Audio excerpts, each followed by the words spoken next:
3 students जिनकी पढ़ाई पूरी हो जाती है वो अपने गुरु से गुड बाय करके अपने घर की तरफ जाने लगते हैं, लेकिन जाने से पहले अपने गुरु से कहते हैं कि आप हमें कुछ लास्ट वर्ड्स ऑफ विजडम जरूर बताइए। तो उनके गुरु उन्हें 3 बातें बताते हैं। कहते हैं पहली बात, कभी भी जीवन में शॉर्टकट मत लीजिए। दूसरी बात, don't be curious. Curiosity is good, लेकिन वो क्यूरियोसिटी अपने अंदर जाने की होनी चाहिए। और तीसरी बात, कभी भी तुरंत रिएक्ट नहीं करिए, पेशेंस रखिए।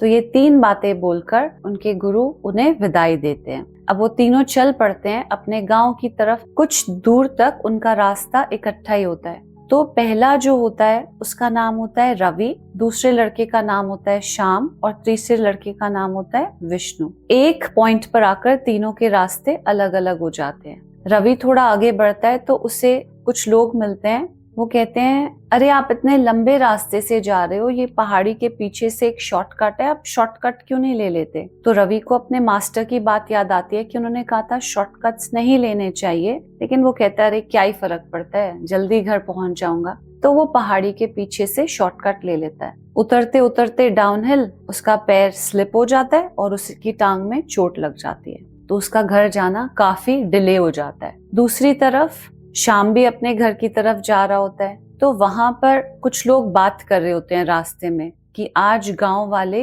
कुछ जादू वगैरह करेंगे, कुछ ऐसे बलि चढ़ाएंगे। तो ही गेट्स वेरी क्यूरियस कि मैं भी देखूंगा कि वो लोग कैसे करते हैं। उसको भी अपने मास्टर की बात याद आई, लेकिन उसने कहा कोई बात नहीं, देखने से क्या ही बुरा हो जाएगा मेरा। तो वो चला जाता है देखने के लिए। जब वो वहां जाता है तो गांव वाले उसको पकड़ लेते हैं। वो ट्राइबल्स होते हैं, वो कहते हैं आउटसाइडर्स को अलाउड ही नहीं था, तुमने हमारा जो जादू था उसमें विघ्न डाल दिया। तो वो उसको पकड़ के अच्छी तरह पिटाई करते हैं। वो भी अपने घर पहुंचने में उसको बहुत डिले हो जाता है। जो विष्णु होता है वो पूरे रास्ते अपने मास्टर की बातें याद करता करता कहीं नहीं रुकता, कोई शॉर्टकट नहीं लेता और वो अपने घर बस पहुंच जाता है। घर के बाहर पहुंचता है तो वो अंदर देखता है कि उसकी वाइफ के साथ एक आदमी बात कर रहा होता है एंड वो काफी आराम से उसके साथ बैठ करके बातें कर रही होती है। तो उसे एकदम से बहुत गुस्सा आता है। उसे लगता है कि जैसे उसकी वाइफ का किसी और के साथ अफेयर चल गया है। तो बाहर एक डंडा पड़ा होता है, वो डंडा भी उठा लेता है उसको मारने के लिए,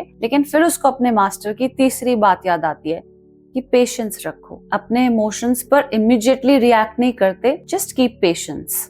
तो वो डंडा वहीं छोड़ देता है और वेट कहीं छुप जाता है। इतने में वो व्यक्ति बाहर निकलता है, उसकी वाइफ भी बाहर आती है उनको छोड़ने के लिए। वो चला जाता है और फिर ही अपने घर की तरफ जाता है। जब इसकी वाइफ इसे देखती है तो वो उसे देखकर बहुत खुश होती है। वो कहती है अरे आप वापस आ गए घर। तो ये कहता है पहले मुझे ये बताओ कि ये जो आदमी था ये कौन था? तो वो कहती है आपके लिए बहुत बड़ी खुशखबरी है कि आपके चाचा जी जो बहुत दिनों से बीमार थे, उन्होंने अपने लॉयर को भेजा था अभी, और उन्होंने अपनी सारी प्रॉपर्टी हमारे नाम पे कर दी है। तो ये लॉयर अभी पेपर्स ही देने आया था। सो ही फील्स वेरी हैप्पी कि मैंने अपने मास्टर की बात को इम्प्लीमेंट किया, मैंने उसे यूज किया, तो मैं कितने बड़े डिजास्टर को होने से रोक पाया, नहीं तो मुझसे कितना गलत काम हो जाता।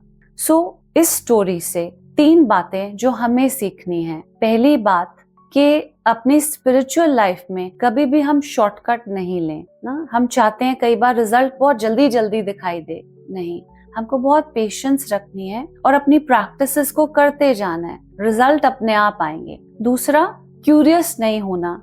हाँ, माना कि जैसे एक बीज आप बोते हैं, अगर हम बार बार उस बीज को निकाल कर देखते रहेंगे कि ये अंकुरित हुआ या नहीं हुआ, तो वो कभी भी अंकुरित नहीं होगा। So we have to have patience, उसका रिजल्ट अपने आप आएगा। और तीसरी बात, जब भी एक इमोशनल अपसर्ज हो, कभी गुस्सा आ रहा है या कोई इमोशंस आ रहे हैं, फीलिंग्स आ रहे हैं, just step back and go to your reality, talk to your master, talk to your higher self, और उसके साथ टैली करके फिर आप डिसीजन लीजिए। तो इस तरह से आप अपने जीवन में बहुत सेफ रहेंगे, खुश रहेंगे। ठीक है।